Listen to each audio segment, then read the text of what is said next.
안녕하세요. 따뜻한 이야기와 때론 가슴 아픈 현실을 전해드리는 인생 사연입니다. 집안의 눅눅함보다 더 무거운 마음을 안고 계신 분들 많으시죠? 오늘 소개해드릴 사연은 우리 주변에서 쉽게 지나칠 수 있지만 절대 가볍지 않은 이야기입니다. 오랜 세월 자식만 바라보며 살아온 한 어머니, 그분이 며느리의 휴대폰에서 발견한 단어 하나가 모든 것을 바꿨습니다.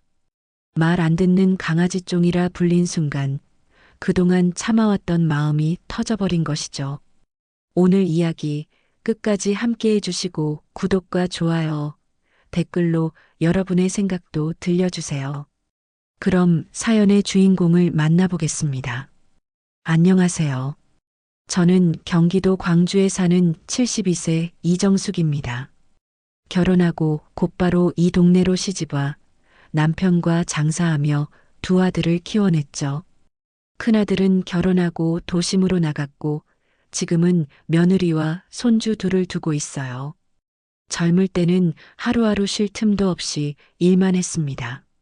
시장 한복판에서 김밥 장사를 하며 비 오는 날엔 우비도 없이 겨울엔 손이 터져 피가 날 정도였죠.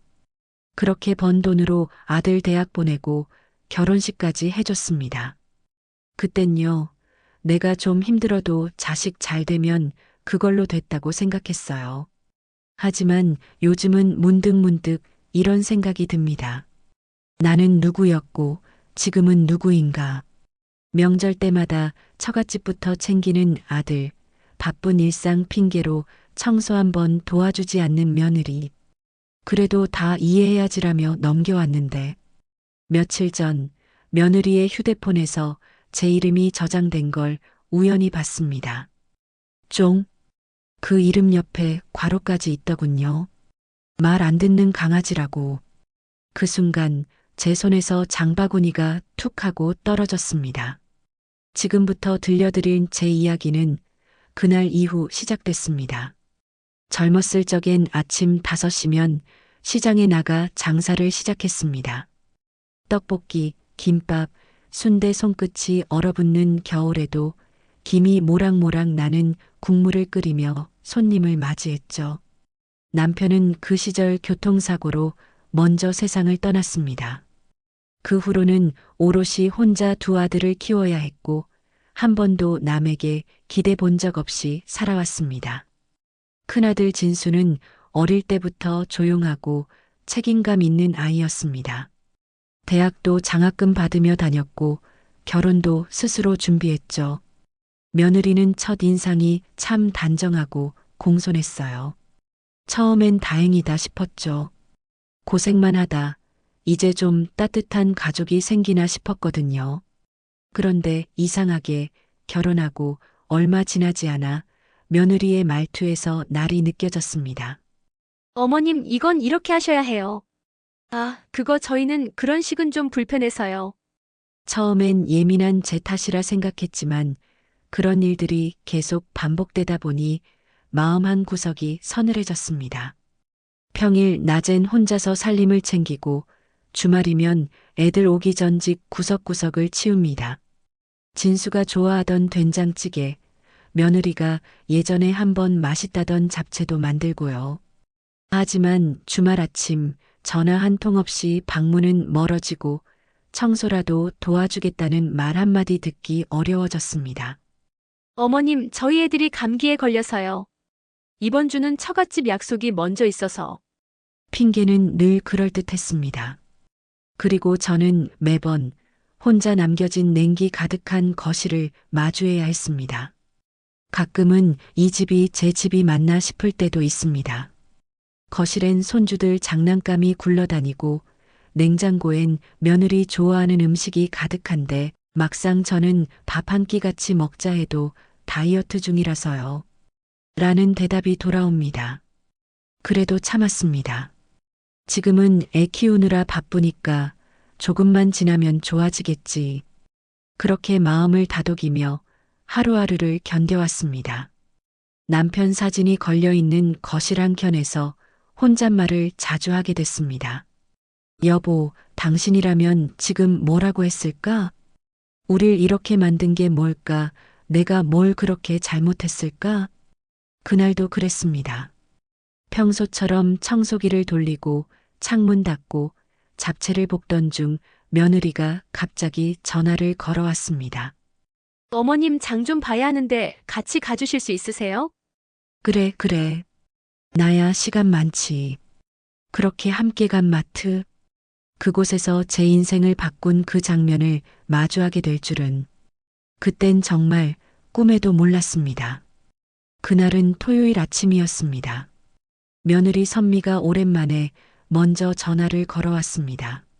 어머님 혹시 오늘 시간 괜찮으세요? 응, 뭐 도와줄 일 있어? 마트 좀 같이 가주시면 좋을 것 같아서요. 애들 간식이랑 식재료가 좀 떨어졌거든요.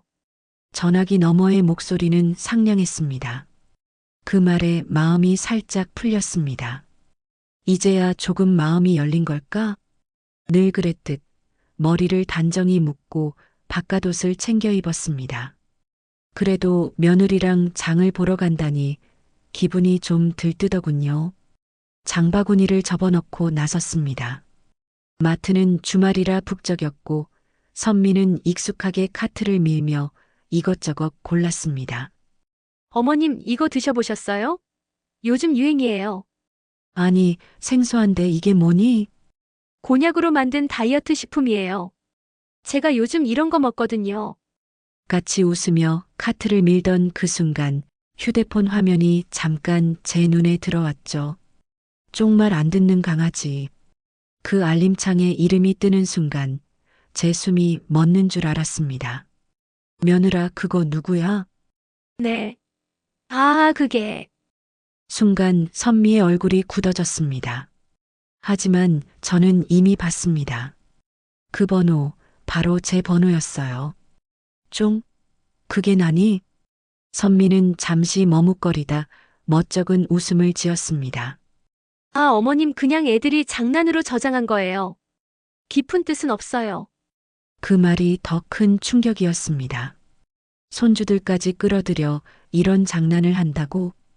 애들이 장난으로 쫑이라고 불러? 그 뜻 강아지 아니니? 어머님 너무 예민하게 받아들이지 마세요. 요즘 사람들 사이에 그런 말투 흔해요. 순간 카트 손잡이를 쥔 손에 힘이 들어갔습니다. 입술이 바짝 말라오고 말이 나오지 않았습니다. 내가 강아지보다 싸게 부려먹는 종이었구나. 그날 마트에서의 나머지 시간은 거의 기억이 나질 않습니다. 집으로 돌아와 혼자 식탁에 앉아 있는데 며느리의 말이 계속 머릿속을 맴돌았습니다. 깊은 뜻은 없다. 요즘 사람들 사이에 흔한 말이다. 그 흔한 말 속에 내 인생이 조롱당했다는 생각에 눈물이 멈추질 않았습니다. 그날 밤 남편 사진을 보며 중얼거렸습니다. 여보, 나 너무 서러워. 나 이렇게 취급받아도 되는 거야? 눈물로 베개가 젖었습니다. 그날 이후 나는 마음속으로 결심을 했습니다. 이대로 끝나진 않겠다고. 그들에게 내가 어떤 존재인지 똑똑히 보여줘야겠다고요. 그날 이후 제 안에서 뭔가가 달라졌습니다. 예전 같았으면 그냥 넘겼을 사소한 말투 하나에도 가슴이 철렁 내려앉았습니다.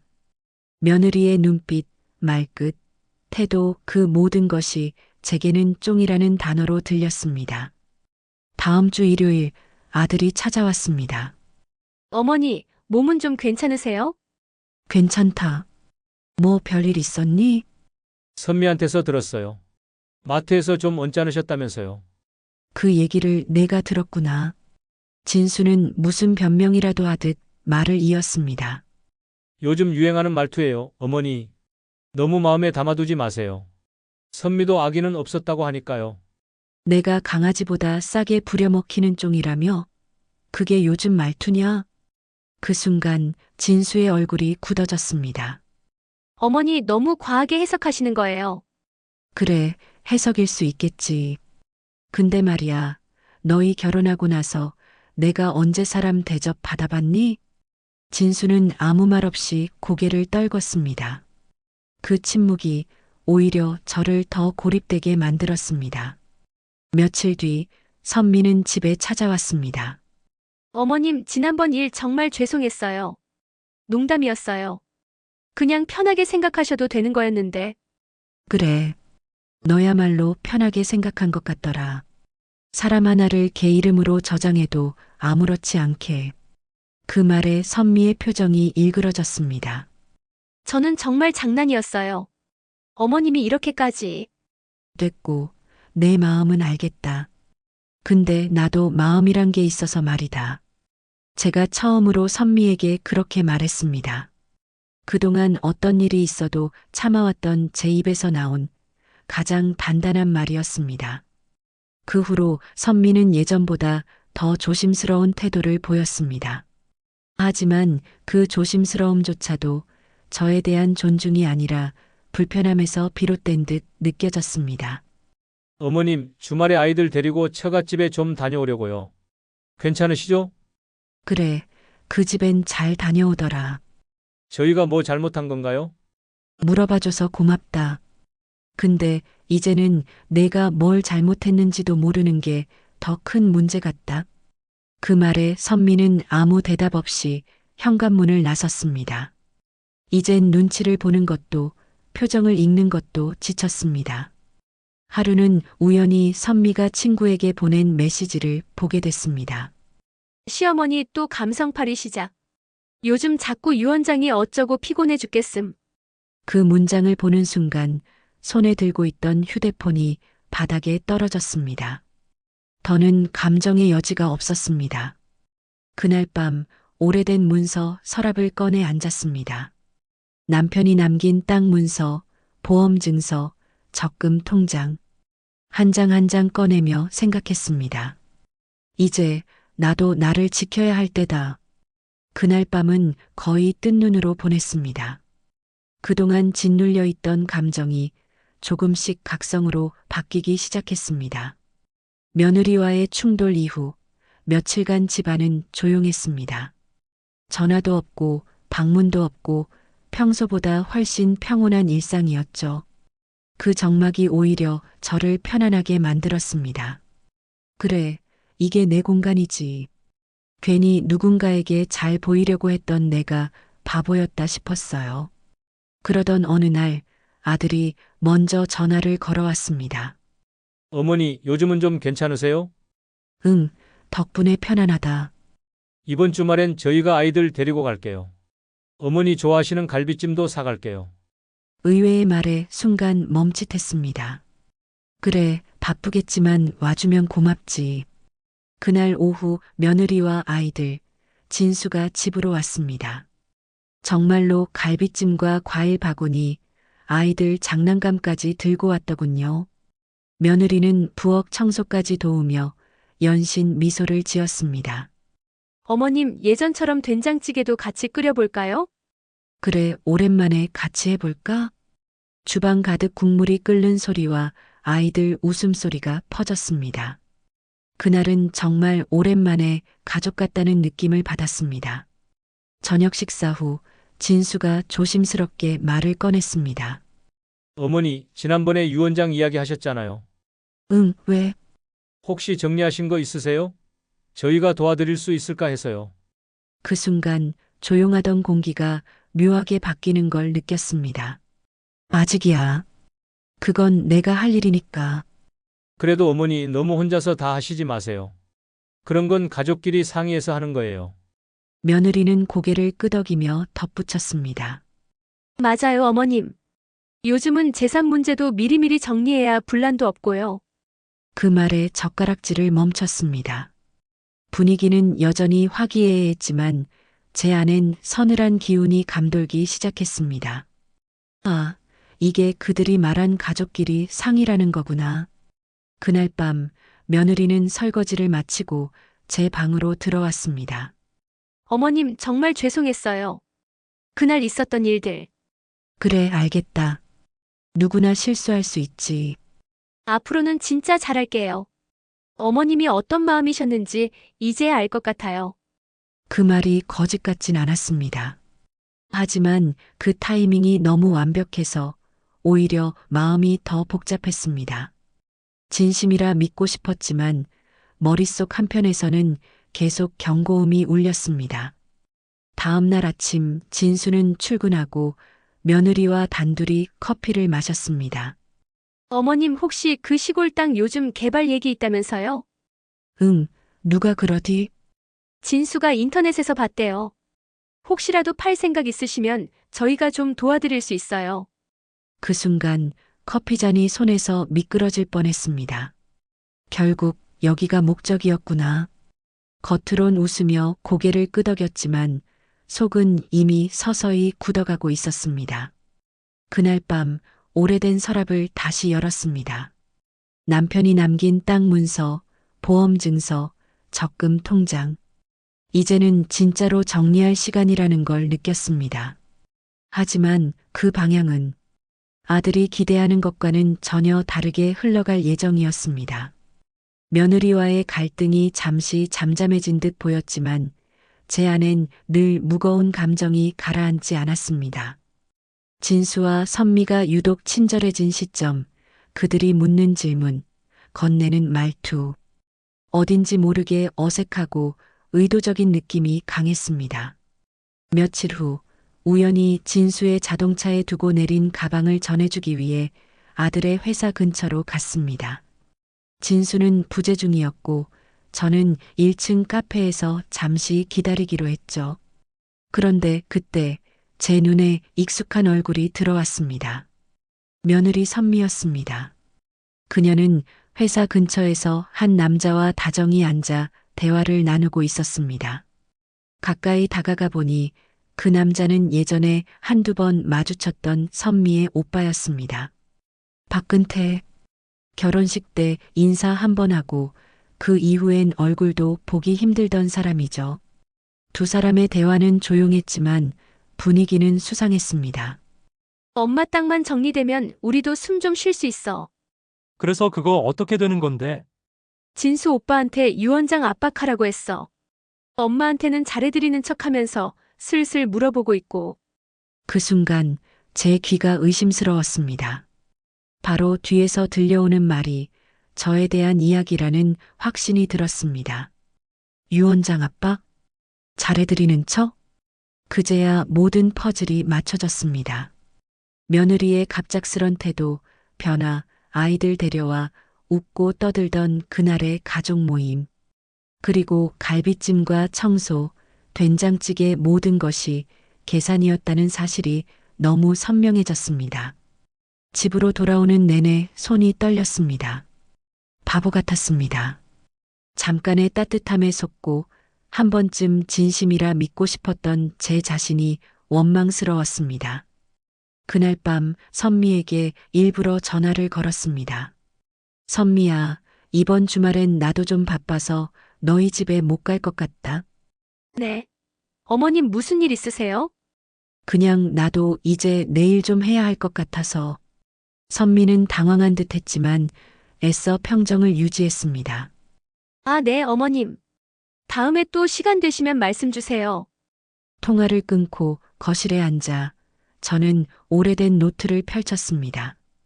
거기엔 제가 평생 모아온 작은 기록들이 있었습니다. 적금 만기일, 보험 갱신일, 부동산 계약 내용, 남편이 남긴 메모까지. 그 속에서 저는 처음으로 결정권자가 되었습니다.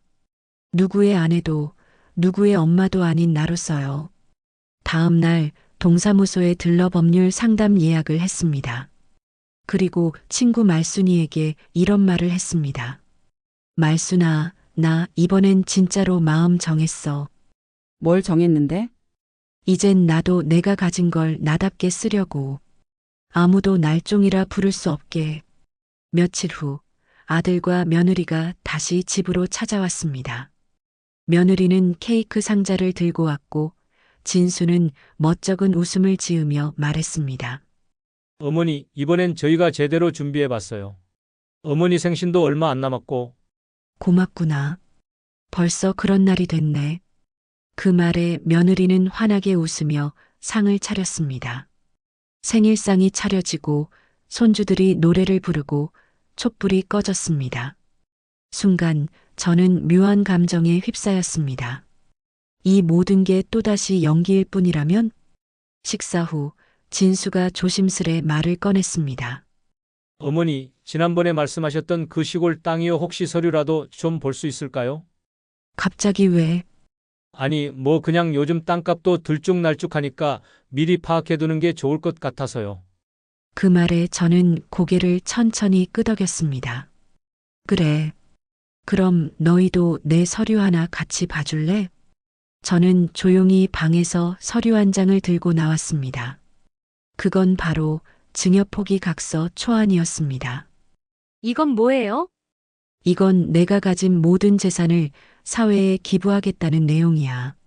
순간 며느리의 얼굴에서 웃음기가 사라졌고 진수도 말문이 막힌 듯 보였습니다. 어머니, 이건 좀 너무 극단적인 선택 아니에요? 그래. 난 그동안 나를 쫑이라 부르는 사람들에게는 더 이상 줄 것도 남길 것도 없다고 생각했거든. 정적이 흘렀습니다. 그 정적을 깨며 선미가 입을 열었습니다. 어머님, 그건 진짜 너무하신 거 아니에요? 저희가 뭘 그렇게 잘못했죠? 내가 지금도 모르겠니? 제가 처음으로 목소리를 높였습니다. 그 순간 손끝이 떨렸고 눈가가 시큰해졌습니다. 넌 날 사람이 아니라 강아지보다도 못하게 불렀어. 그리고 지금 와서 웃으며 갈비찜 먹고 내 재산 타령을 해? 진수는 말을 잇지 못하고 그저 고개를 떨궜습니다. 너희가 정말로 나를 걱정해서 그런 줄 알았으면 내가 이런 서류를 준비할 이유가 있었겠니? 그 순간의 정적은 과거의 모든 순간보다 더 깊고 무거웠습니다. 그리고 제 마음속에도 분명한 결심이 자리 잡았습니다. 진수와 선미는 마주 앉은 식탁에서 아무 말도 하지 못했습니다. 서류 한 장이 테이블 위에 놓여 있는 것만으로도 공기는 바늘방석처럼 팽팽했습니다. 이건 그냥 제안이에요, 어머니. 저희가 욕심부리자는 게 아니라 상황을 미리 준비하자는 의미에서. 진수는 애써 말을 부드럽게 이어갔습니다. 하지만 그 눈빛엔 분명한 불안과 초조가 깃들어 있었습니다. 나는 더 이상 내 눈치 보면서 살지 않을 거야. 제가 단호하게 말하자 선미는 더는 참지 못하고 말을 뱉었습니다. 정말 그렇게까지 하셔야겠어요? 어머님이 준 것도 없이 저희가 얼마나 노력하며 살아왔는데. 그 말에 제 숨이 멎는 듯 했습니다. 준 게 없다고? 그래, 그랬지. 내 결혼식 비용, 혼수, 전세금. 내가 다 감당했지만 너에겐 그게 준 게 없는 거였구나. 말을 잇는 순간 제 목소리는 더 이상 떨리지 않았습니다. 오히려 너무나도 차분해서 스스로도 놀랄 정도였습니다. 그래서 이제는 주지도 않을 거야. 누구에게도. 내가 나를 쫑이라 불렀던 그 순간부터 이미 끝난 거니까. 진수는 그런 저를 처음 본 듯 했습니다. 눈동자가 흔들렸고 조용히 고개를 숙였습니다. 어머니 죄송해요. 제가 너무 무심했어요. 무심? 그건 내가 내 아내가 날 뭐라 불러도 눈 감았기 때문이야. 넌 날 보호해주지도 않았고 모른 척했지. 그 말에 진수는 더 이상 아무 말도 하지 않았습니다. 며느리는 자리에서 일어나며 다시 한번 감정을 억누른 채 말했습니다. 어머님이 그렇게까지 생각하신다면 저희도 어쩔 수 없죠. 하지만 저희 입장도 생각 좀 해주세요. 아이들 키우느라 여유가 없었을 뿐이에요. 그래, 그럼 이건 너희 아이들이 자라서 보게 될 일이겠지. 할머니가 어떤 선택을 했고 왜 그렇게 했는지. 그날 이후 저는 법률사무소를 찾았습니다. 그리고 땅과 적금, 보험까지 모두 제 이름으로 된 재산을 비영리단체와 공익기금에 증여하는 준비를 시작했습니다. 필요한 건 단 한 장의 서류와 단단한 결심뿐이었습니다. 그날 밤 거울 앞에 선 저는 더 이상 쫑이 아니었습니다. 비로소 이름을 되찾은 이정숙이었습니다. 며칠 후 동네 주민센터에서 열린 법률 상담에서 저는 제 상황을 솔직히 털어놨습니다. 상담을 맡은 변호사는 제 이야기를 듣고 고개를 끄덕였습니다. 어르신 요즘 이런 사례 많습니다. 기부도 하나의 선택입니다. 다만 법적 절차를 정확히 밟으셔야 합니다. 저는 남편이 남긴 재산, 제가 모아온 적금, 그리고 시골의 소중한 땅까지 하나하나 목록을 정리했습니다. 단 한 줄도 자식들의 이름이 들어가지 않도록 철저히 제 뜻대로 설계했습니다. 그 모든 과정을 정리한 봉투는 제 금고에 고이 넣어두었습니다. 그리고 아들 집을 찾았습니다. 이번엔 제가 먼저 찾아간 자리였습니다. 어머니, 무슨 일로? 오늘은 내가 말 좀 하러 왔다. 아이들이 놀고 있는 거실 옆 조용한 방에서 저는 천천히 봉투 하나를 꺼내 놓았습니다. 이 안에 내 유언장이 들어있다. 진수와 선미는 봉투를 바라보며 숨을 삼켰습니다. 서두르지 않았습니다. 그들이 봉투를 열어볼 때까지 저는 말없이 앉아 있었습니다. 모든 재산은 사회에 환원한다. 직계 가족 누구에게도 증여하거나 상속하지 않는다. 생전의 병원비 및 생활비는 자력으로 해결하며 어떠한 가족의 개입도 거부한다. 그들은 말없이 한 장 한 장 넘겼습니다. 그리고 마지막 페이지에서 선미가 참지 못하고 터뜨렸습니다. 어머님, 이게 뭐예요? 이건 가족에 대한 배신이에요. 배신? 배신이라니 내가 날종이라 부른 순간부터 이미 가족은 아니었어. 진수는 손을 떨며 말을 이었습니다. 어머니, 이렇게까지 하실 필요는 없잖아요. 저희가 잘못했어요. 진심으로. 잘못? 진심? 그 말을 지금에서야 꺼내는 이유는 뭐냐? 저는 두 눈을 똑바로 뜨고 아들의 눈을 바라봤습니다. 너희가 지금 느끼는 배신감, 굴욕감 그거 나도 이미 다 겪은 거야. 선미는 아무 말도 하지 못했습니다. 그리고 저는 조용히 봉투를 다시 가져갔습니다. 이건 내가 너희에게 보여주기 위해 가져온 거지, 맡기러 온 게 아니야. 그날 이후 저는 동사무소 복지 상담도 함께 받았습니다. 의외로 혼자 살면서도 누릴 수 있는 지원이 많다는 사실을 알게 되었죠. 집에서는 가끔씩 혼잣말을 했습니다. 이제 나 아무것도 두렵지 않아. 그 말이 위로처럼 느껴지는 밤이었습니다. 그리고 반격은 이제 시작일 뿐이었습니다. 며느리 선미는 그날 이후로 연락을 끊었습니다. 평소처럼 눈치 보며 전화하던 진수도 더 이상 전화하지 않았습니다. 그리고 일주일 후 동네 부동산에서 연락이 왔습니다. 어르신 그 땅 말인데요. 공공개발 확정됐습니다. 예상보다 시세가 훨씬 올랐어요. 그 말에 저는 고개를 끄덕였습니다. 그럼 제가 말씀드린 공익법인 명의로 서류 넘겨주세요. 모든 재산을 해당 단체로 이관하며 증여세 처리까지 명확하게 준비했습니다. 그리고 마지막으로 남은 작업은 은행에서의 자동이체 해지. 진수 명의로 몰래 설정되어 있던 생활비 지원 계좌를 해지하자 은행 직원이 묻습니다. 혹시 가족에게 따로 말씀은 하셨나요? 그럴 필요 없습니다. 더 이상 가족이 아니니까요. 며칠 후 진수는 허겁지겁 집으로 찾아왔습니다.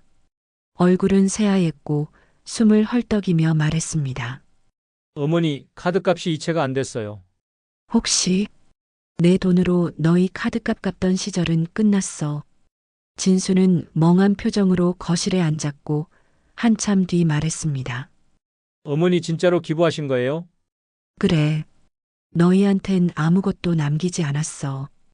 대신 나 자신에게 남겼지. 이럴 거였으면 좀 더 잘할걸?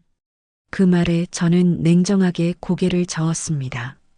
지금 그 말은 너한테 위로가 되겠지만 나한텐 아무 의미 없어. 그날 진수는 허탈한 표정으로 돌아갔습니다. 며칠 후 동네에서 마주친 이웃이 물었습니다. 어머니 요즘 얼굴이 좋아지셨어요. 무슨 좋은 일 있으세요? 그냥 이제 나를 사람 취급하지 않는 사람들한테서 벗어났거든요. 그 말에 이웃은 고개를 끄덕이며 말했습니다. 잘하셨어요. 늦게라도 깨달은 게 어디예요? 그리고 며칠 후 동네 복지관에 기부금 감사패가 도착했습니다. 이름 석자가 적힌 작은 나무패 하나. 이제 나는 아무것도 남기지 않았지만 나를 찾은 인생은 분명히 존재했습니다. 그 순간 오래전 남편이 했던 말이 떠올랐습니다. 당신은 참 강한 사람이야. 그러니까 절대 당신을 우습게 보는 사람들 옆에 머물지 마. 그 말처럼 나는 이제 강하게 그리고 존엄하게 살아갈 겁니다. 요즘 저는 아침마다 동네 작은 공원을 산책합니다. 새소리 들으며 걷고 꽃 이름 하나씩 외워가며 느릿느릿 걷는 이 시간이 제겐 참 소중합니다. 누군가의 엄마도 누군가의 아내도 아닌 그냥 이정숙이라는 이름으로 살아가는 지금이 제 인생에서 가장 편안한 시간입니다. 한때는 자식에게 미움받을까, 외면당할까 전전긍긍했고 그들의 말 한마디에 울고 웃던 시절도 있었습니다. 하지만 이제는 압니다. 사랑이라는 이름으로 무너진 존엄은 다시 회복되기까지 오랜 시간이 걸린다는 거요. 집안엔 오래된 시계, 남편 사진, 그리고 제가 직접 만든 김치통이 놓여 있습니다. 혼자지만 고요하고 단출하지만 외롭지 않습니다. 가끔 시장에 가서 낯선 노인과 말 한마디 나누고 아이들이 떠드는 소리에 웃음도 나옵니다. 예전에는 내가 뭘 잘못했을까? 왜 그들은 날 그렇게 대했을까? 스스로를 탓했지만 이제는 이렇게 생각합니다. 나는 잘못한 게 없었다. 다만 너무 오래 참고 있었을 뿐이다. 세상 모든 부모가 자식을 위해 살아가지만 그 끝에 남는 건 존중입니다. 그게 없다면 그 관계는 더 이상 가족이라 부를 수 없다는 걸 저는 이제야 알았습니다. 이 사연을 듣고 계신 분들도 혹시 저처럼 누군가에게 쫑이라 불릴 만큼 낮춰진 기억이 있다면 꼭 기억하세요. 당신은 강아지도 종도 아닙니다. 누군가의 희생만으로 존재할 이유도 없습니다. 당신도 당신 삶의 주인이고 당신이 내린 선택은 당신을 지켜주는 유일한 무기입니다. 이 이야기가 조금이나마 위로가 되었다면 댓글로 당신의 경험을 나눠주세요. 혼자가 아니라는 걸 우리 모두 느낄 수 있길 바랍니다.